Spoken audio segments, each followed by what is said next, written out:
Welcome to WOP Talk. Welcome, sir. I just want to basically introduce Gabriel. Gabriel's part of the team. This is the guy we were talking about the other time. The guy that we didn't know from a fucking hole. Exactly. Who the fuck's this guy emailing me? How did you find out about us? So basically it was, I'm an avid listener of Tony Marinaro show. And I would say anywhere after, like Joey was talking about, any time after a commercial break, he usually comes up with either Italian music or some type of segue to his next skit. And what happened was that he played your part of your show, a good 5, maybe 10 seconds of your show. That's pretty amazing. Yeah. Pretty cool. Actually, we freaked out when you told us about it. I honestly, because I didn't hear it. Mm-hmm. So when you first mentioned that, I had a bit of a hard time believing that. Mm-hmm.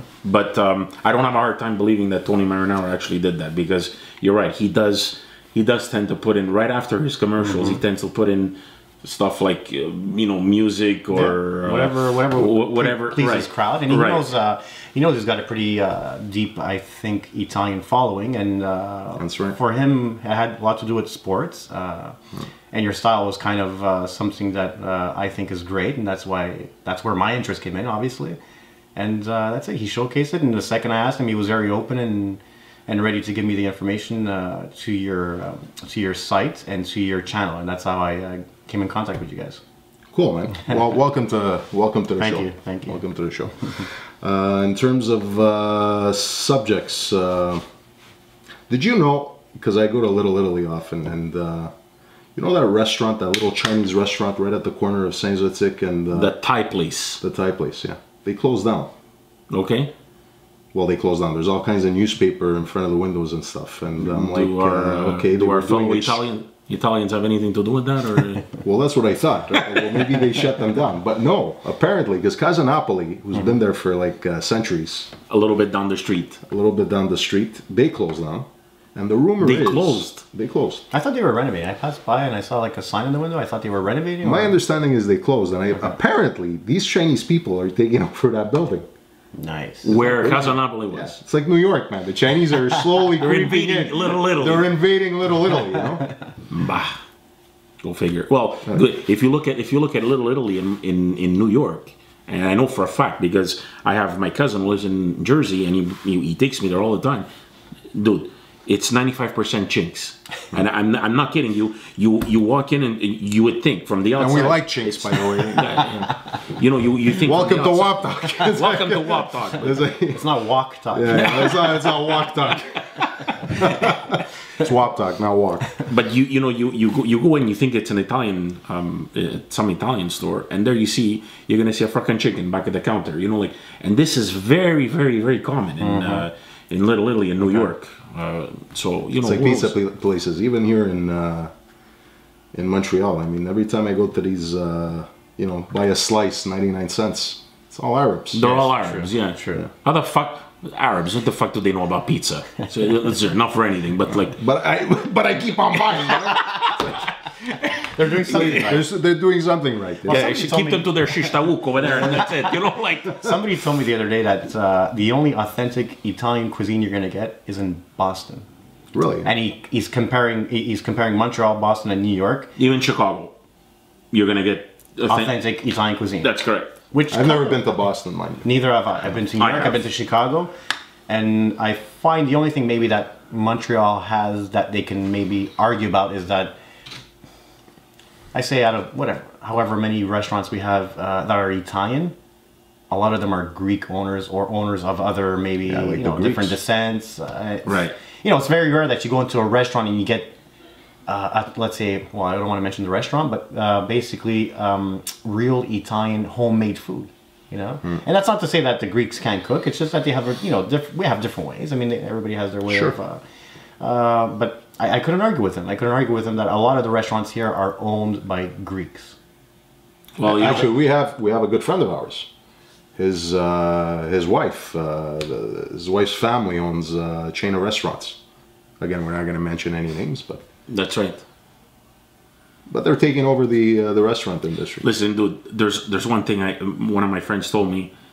He's like, Montreal was built in this order by 3 different nationalities, if you want. the Jewish funded it, the Italians built it, and the Greeks fed it. So, you know... That's one way of looking at it, you know. It's one way of looking at it, but... No, because I was surprised, you know, because they were doing well, this Chinese restaurant. It's actually pretty good. Okay. That Thai place on the corner. Very inexpensive. Okay. Bring your own wine. We went there a couple of times. I've never been there. Oh, you've never been there? I've never been there. Anyway, I went there a couple of times. It was pretty good. So I kind of freaked out because they closed down. Instead, no, they're getting the bigger location, you see. No. Which is fine. Good for them. Good for them. Good for them. So I have to tell you guys something. I was coming home from one of my business trips. And the last leg, I came home from Florida. And I was going from Florida to Chicago and then Chicago to Montreal. So the last leg from Chicago to Montreal, we were on the plane and the plane is probably half kids because it was, I guess, the end of spring break, right? So yes. And at the beginning it totally did not. It didn't click, and I was like, "What the fuck are all these kids? Seriously!" Like, and now you know, like, my head's about to explode. You know, like all these kids yelling and screaming in this plane. I go, "It's never like this. How come?" You know, and then it dawned on me, and this is the end of spring break. Yes. So the guy, the airline attendant from Air Canada, you know, the cabin door was closed, and he says, "Well, you know, welcome to flight blah blah blah." We're en route to Montreal, and he's like, yes, home of the 2012-2013 soon-to-be Stanley Cup champions. That's what the guy said. Oh my God, I was I was like, all right, this guy's got it. He goes, although we're in Chicago, and at the time this was Friday morning. Okay. Chicago was playing Friday night against Colorado. They hadn't lost at that point, they hadn't lost yet. 21-0-3. Yes. So That's they were great. mid-season really, because it's only a 48-game season this year, right? Exactly. Mid-season, and they hadn't lost they hadn't lost in regulation time yet, right? So he's saying, although we're in Chicago, yes, and you guys are unbeaten, I understand all of this. He's like, but we still standing first at the time. We were still first. Yes. In the East, and he's like, welcome to the home of, you know. So Nice. I guess the pilot was a local boy. yeah, they were a Montreal-based crew. Now, Yes. by the way, we do have a member of the team here who's not part of the. No, who's not that's why it's my ears are bleeding listening to this. That's right. I was gonna say, does he live in New Jersey? But I No, guess, so where are your Devils doing? Where are they? Yeah, they're in the standings? cellar. He's a New Jersey Devil fan. they're in the cell. You guys should actually be partisans of Jersey because they got a homeboy that's been making them win for the last 20 years. So I'm kind of surprised there's not that much more fans. Martin Brodeur. Of course. Minchia, but he's soon to get a pensione, the fucking guy. Fuck, he's gonna get a supplement. Fuck, with all that money, it was his wife. Fuck. Okay, what a story. Yeah, Is that a true story though? I don't know, guys. Supposedly, I also heard that he's back with his first wife, which was the one that he supposedly cheated on, apparently. But So maybe they're not gonna give him. So let me get this straight. The guy cheated. Well, this is his hearsay, sister? guys. Yeah, we don't seriously, know, right? We don't know what goes on. In Apparently, what I heard is that he cheated. He cheated on his wife with his sister-in-law. Exactly. His wife's sister. His wife's sister. Yes. That's pretty funny. Now, is it true? I don't know. Yeah, it's a little creepy, but as long as he stops pucks. Yeah. He's a great. Listen, he's a living legend. Exactly. You can't take that away. Where do they stand? Seriously, Right now, I think they're seventh. They played last night against the Carolina Hurricanes and lost 6-3 with Hedberg and net again, which seems to be something that's happening quite often right now. They're not doing too well with him, although he is a pretty decent backup goalie. I guess the pressure is getting to him, or he's maybe getting old. Either way, I think they're in seventh place, but I think they're like maybe 3 points from eighth. Now, was Marty hurt or Yes. something? Yes, he is. Has a back strain. Is indefinite, but hopefully he gets back, I guess, before the end of the season. They have him over here at Santa Cabrini. Then he ain't getting out. Yeah, they're not gonna He ain't getting out. The butcher shop. They have the assistant over there from Boucherie Diazenza.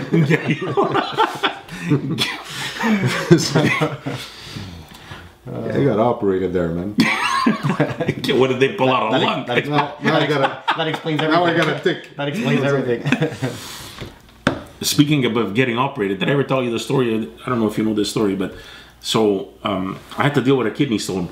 Oh, dude, you gotta hear this one. So Do you know what a lithotripsy is? No. So it's a procedure where they send you to the hospital. Once they know that you have a kidney stone, Okay. they put you under. It's under like it looks like a big telescope, really. Okay. And it sends shock waves to the kidney stone Okay. in an effort to shatter it. Okay. Now So that it doesn't eventually- break. It doesn't break immediately. It just, I guess, it creates cracks in it, So and then basically eventually, it passes. eventually That's it will shatter, and you're supposed to urinate it Yes. out, right? Yes. So I did 2 lithotripsies. The first one didn't work. The second one, we tried it again.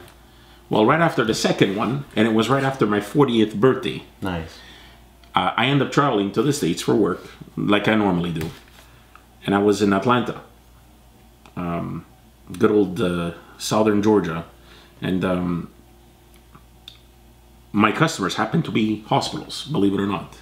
So I end up at my customers. We're gonna call him Dr. Joey from now on. Yeah, no kidding.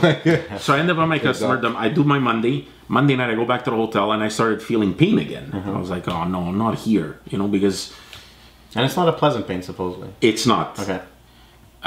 So I was like, oh, not here. I didn't want to feel that. And not one, you don't want to feel a pain, but 2, you certainly don't want to feel it in the States when you're out of you're out of country, you're out of Canada. Are you are insured, right?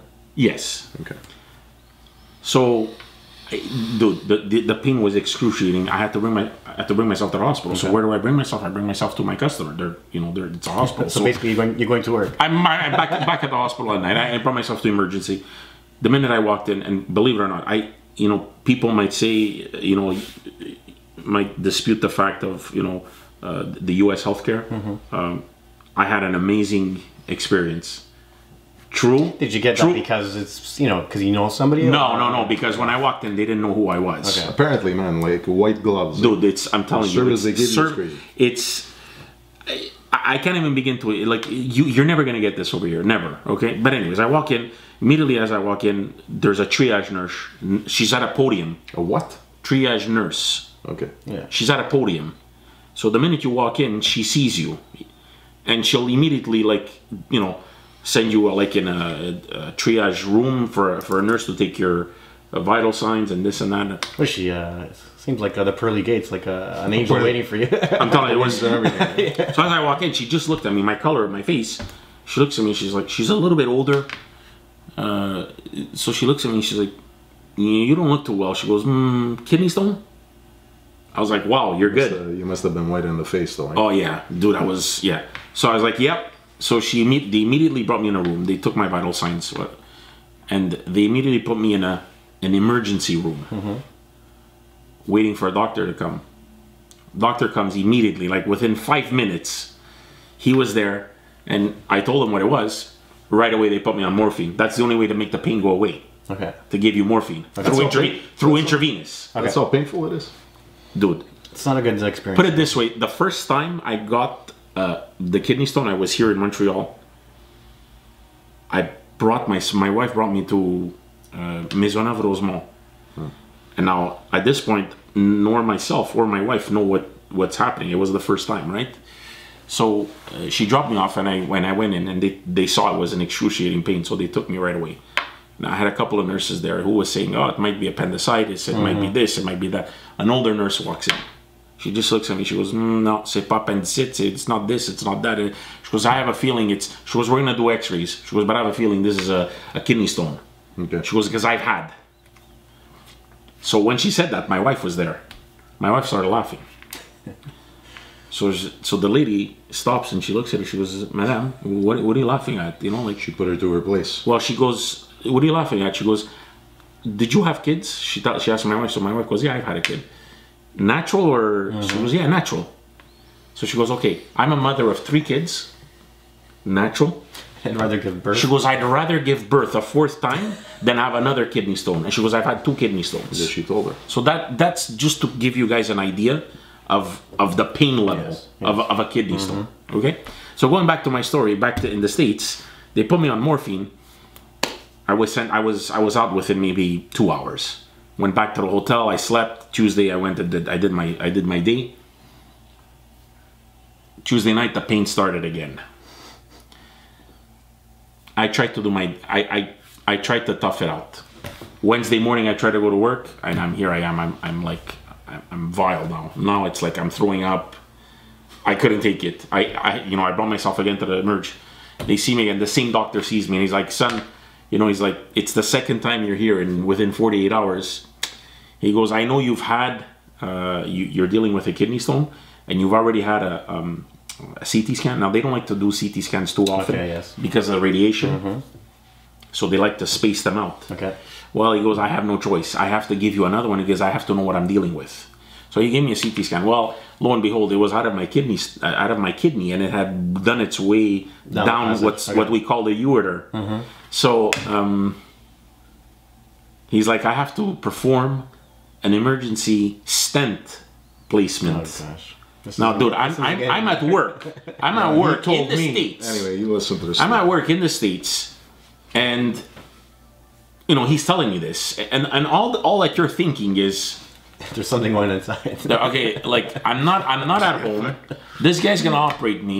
He's gonna be shoving a stupid plastic tip in my cock over there. Like, seriously, I go, "What the fuck is?" I go, "What is this?" Did they put you down for that? Dude, so I asked him. I go, "Doctor, so can you explain?" So apparently, a stent is maybe about yay big. It has curls at the end of it, and the question is, how thick is this? It's like a straw. This mechanism. Yeah, but it's a thin straw. Very flexible, I'm assuming. Yes, it's very flexible. It's a very, very thin straw. You're making it sound like it's not. So he tells me. I said to him, "Are you gonna?" I'm thinking he's gonna cut me open somewhere and they're gonna put it in. No, they go in through the front. Nice. So he's telling me this. So I was like, "All right." And he goes, "Son, I have to go in because otherwise," he goes, "because where it is now, if you try to urinate, because your kidney stone is too big, it blocks the passage. It's gonna block the passage of the urine. It's gonna bring it back into your bladder. Now you're gonna start getting infections." He goes, "I have to do this immediately." So we do this, right? He gets. So this is 48 hours after you've come in the first time. Correct. So basically, in Quebec, you'd still be registering. Pretty much. I'd still be outside. Still waiting for the ambulance to go. Are they coming? Are they coming? Baba, take me. So I mean, not bad. At least you're ready to go to get. So he brings me into the operating room. He does the procedure, 45-minute procedure, by the way. And now, because he understood that I was from out of town, and generally they wouldn't do this if you were like in town. Okay. But because I was out of town, he wanted to keep me one night for observation. Okay. And then he was going to discharge me the night. So this happened on the Thursday afternoon. He kept me Thursday night. So Friday morning discharge, went out, I came out, I went back to the hotel, packed my stuff, went to the airport and came back. Can you walk at this point? Or, I mean, you could. Discomfort? You could. There's a little bit of discomfort, but you could. Like, what do you feel? You feel like you have your pinching the cock. No, you know what you feel like? You feel like your cock is pinching. You feel like your balls are like 100 times the size in between your legs, and you're trying to walk with this like basically un pallone in between your legs. They're fucking, and you're trying to get on a plane and everybody's looking at you. Like, what's wrong with this guy? What's wrong with this guy? So anyways, make a long story short, I come home and immediately I call I'm being followed here by a urologist because I already told you I already had 2 lithotripsies, right? Yes. So immediately I called them, right, and they scheduled now because that stent has to stay minimally 10 days, and then after 10 days, you took the plane with this thing stuck in. Yeah. Nice. So I came back home and called my urologist. They set up a time now to remove this thing. And so when you set this up, not only did they remove the stent, but then they're gonna go in and remove the kidney stone as well. Okay. And then the procedures to put, once they remove the stent and the kidney stone, the procedures to put back another stent when they're done. Because of the play in there, they had to put something to alleviate I guess the passageway and stuff, right? So in between all of this, I mean, I don't get an appointment. I mean, I got an appointment fairly quick. I think I got it within 2 weeks. Okay. And in Quebec, getting an appointment in 2 weeks you're lucky. or something like it's very lucky, right? Yeah. For anybody who doesn't know the Quebec health system, you gotta know people. Yeah, no kidding, almost. So I had to tell them it was an emergency, right? So in between, as I'm waiting for this, well, lo and behold, after about 2 weeks, we get the invoices at home. because although, believe it or not, I tried to show him the La Carte Soleil over there. In the Medicare. The Medicare, they looked at it and they laughed. What is this? A travel card? I go, this is what you guys want to go towards, that you guys don't have, that you want to go towards. So this is what we call Medicare. You know? Now they have Medicare too there, but it's only for, so they have Medicare's for people over 65 and before 18. And then they have Medicaid, which is for people on welfare. So they have Medicare, but it's only for what do you call it? Kids or after 65. Now they want to bring it in more for gradually. So I get this invoice at home. So now the way they bill is they give two invoices. They give you, the hospital will invoice you for their fees. Then the doctor will bill for his professional fees. So you're getting two bills. Okay.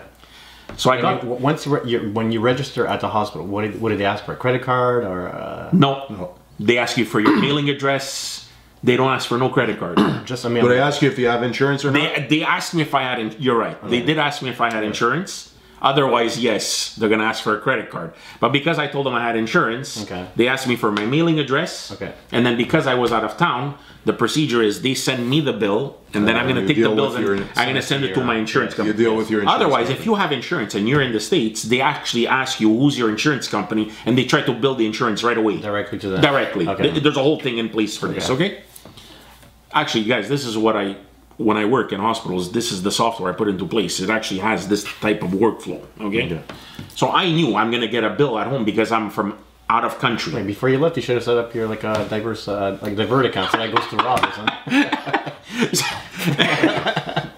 Well, trust me, when I got it, I felt like passing it up to somebody else. First of all, how much was the amount for? So these two invoices come, and they come almost at the same time.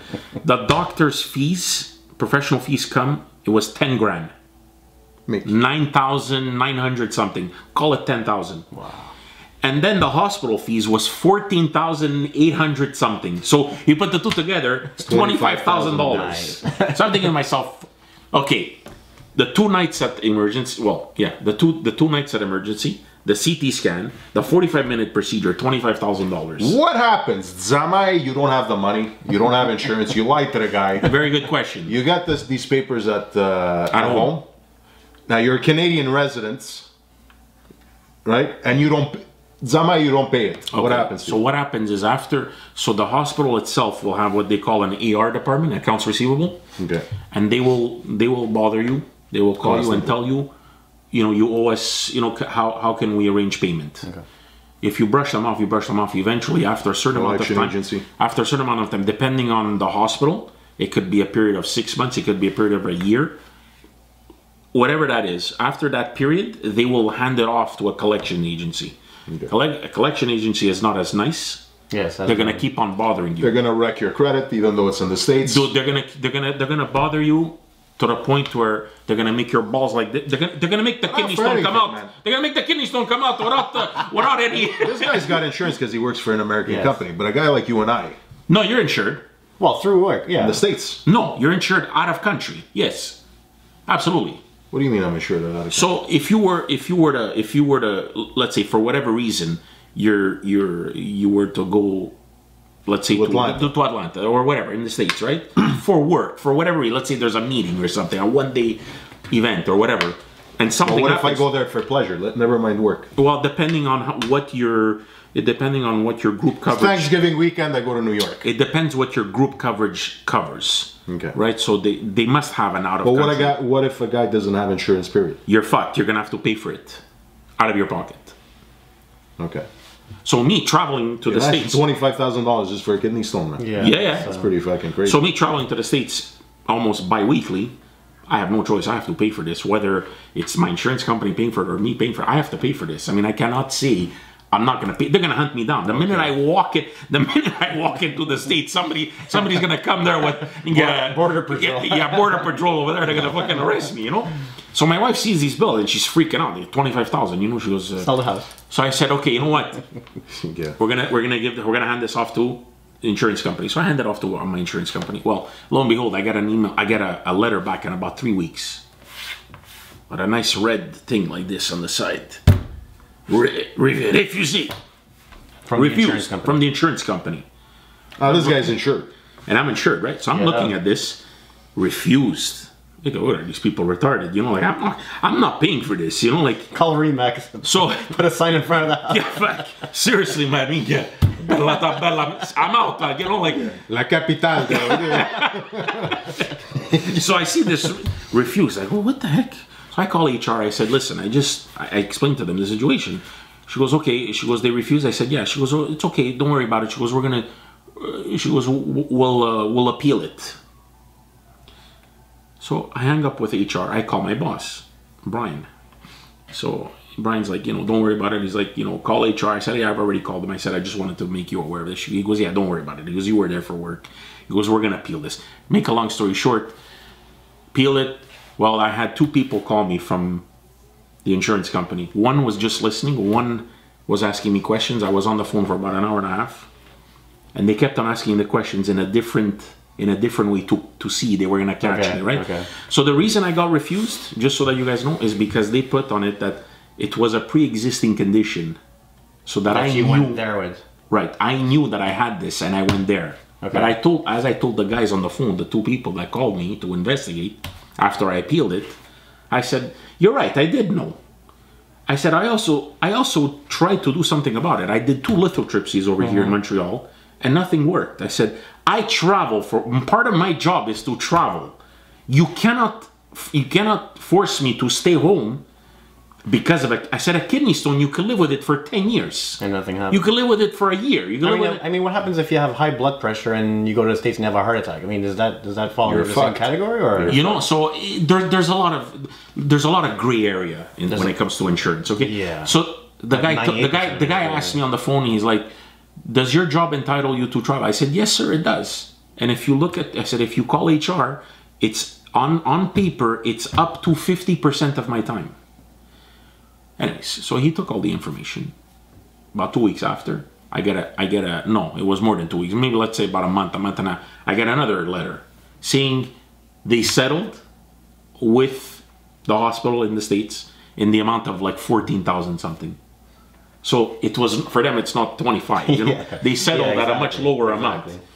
But I'm thinking to myself, all of this, you know, it's a mess. If you don't have insurance, if you don't have insurance, yeah, that's coming from a person who's pretty much covered and, you know, knows that everything is going to be all right. You know, I can't imagine, like Rob was saying, if you're undercovered or if you're not covered at all. I mean, dude, then the best, you want to make this, following this story, because I had to go remove this kidney stone here. I removed it here in Montreal. So I go in, they pull out the stent, they remove the kidney stone, and then they put in another stent. I had to keep that stent. I had to keep about 3 weeks about 3 weeks. Now, no offense, cut to the point. Because eventually, I mean, this stent doesn't dissolve or anything. No, I had to go remove it. Okay. So I asked. And guess. Well, I asked. I go, how do you remove it? I go, I have to come another day. You guys are gonna put me down again. The guy goes, no, to remove it. He goes, it's a 5-minute procedure. He goes, so we remove it cold turkey. I go, excuse me, cold turkey. I go, are you crazy? There's nothing cold turkey about. I go, there's nothing cold turkey about taking out of my cock over there. You know, like. So the guy goes, no. And guess who went with this guy? I'm guessing you, Rob. Right. The laugh we had. That's what friends are for. The laugh we had. Holding his hand over there. Only shove my mind over there. Don't worry about it. Never mind. When we get there, right? We get there and we got to the office. Remember, we had to take a number. Remember? Yeah, dude, it was like a bakery, you know. Meanwhile, this guy's sweating. No kidding. No kidding. So here we go. So remember that nurse? Yeah. So this nurse keeps on passing by. You know, Robert's like, yeah, good-looking nurse. You know, I go, yeah. That's what they know that. Finally, they call my number. I go. Robert goes, you want me to come in? I go, no, you could stay here. Aren't you hoping at this point it's not that same nurse that has to? Lo and behold, what do I get? It's always well, hold on a second. Wait. I gotta tell you. The guy told me 5 minutes, right? So literally, it's like a girl going into the gynecologist where you get up on the, what do you call that? So he's wearing the dress, right? The gurney. He kept the socks with the fucking red stripes. Oh, sorry, they were green, white, and red. And then, so I lay down on this chair. We're on. So here I am, right? I'm on this chair and I have my legs up. She sprays me and she tells me the doctor's gonna be in shortly. So finally the doctor comes and he's got this monitor like right about here, about the same level as my, and he's telling me, I'm gonna go in now and I'm gonna go remove the stent. He goes, you can decide. Did you actually look? Wait. Is the nurse in the room still at this? No, at this point she's out. So she just came. There's only me and she just came to give me Windex spray over there. No fucking numbing for spray. half a second, she. It was a good minute. So I have this money. So the doctor She gave you tells me, namanada. she gave me namanada, which went like this over there. I'm thinking to myself, where's Robert? Robert probably wants to see this. I could have given you namanada. So the doctor tells me, he goes, you have a monitor here. He goes, you can decide to watch what I'm doing as I'm pulling it out, or you could decide not to. So because I'm interested in this type of stuff, I decide to watch. Right. So the guy, dude, he goes in with this. Guts, man. He goes in with a thing. It's maybe about this big, right? Thin. He goes in. Now, do you feel it? At first, when he grabbed the, obviously you feel that, but then when he's putting it in, believe it or not, you don't really feel much. Because of the spray. Because of the spray. Now we know why she gave you namanada. She gave me namanada. That's why it doesn't. Don't get me wrong, guy. You feel it, but not to the point that I thought. Okay. He gets to the stent, and out comes. So it's a thing like that. Out comes like 3 prongs, like teeth, like teeth. It comes out. He grabbed it. He goes, okay, because I'm laying down on the thing. The guy tells me, hold up for your life. The guy tells me like that. He goes, attache ta ceinture, mon vieux. He goes, parce que ça va faire mal. Ça va faire mal, là. So I have handles, you know, and I'm holding on like this. I have handles. Robert should have came in. You could have. My legs like this. The guy goes, you ready? Yeah, dude. But when he yanked it, yank. And I was in the room. God. All I hear is you know, like in the movies, everything stopped. Getting the old ladies over there.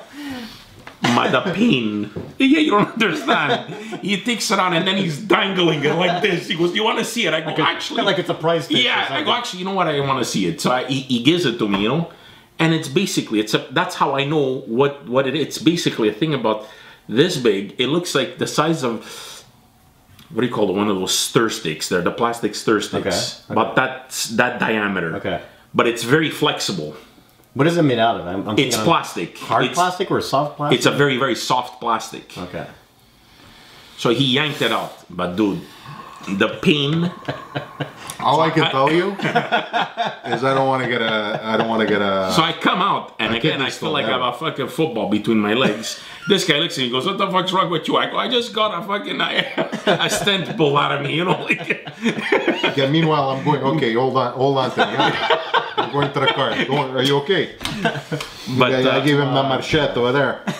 I'm telling you, kidney stones, try to avoid that. Drink 8 glasses of water a day. And stay away from salt intake. But what's the cause? So there's 8 different types of kidney stones that you can get. Mine was calcium based. It was he told me because I don't drink enough water, and I do. I drink about maybe 4 or 5 of those bottles a day. It's not enough. Apparently, for my body, it's not enough. Okay. I need more. So and then the sodium intake. Yes. So. Salt. Right. So, but there's 7 other different types. I don't know the other ones, but mine was calcium. He said something to do with calc or whatever. It's a calcium. Yeah, something calcium based, and he explained to me. So all this to say that, you know, and I'm not joking, you don't have insurance in the States. I mean, you hear this talk about the Obamacare, and you know, Obama wants to put in this.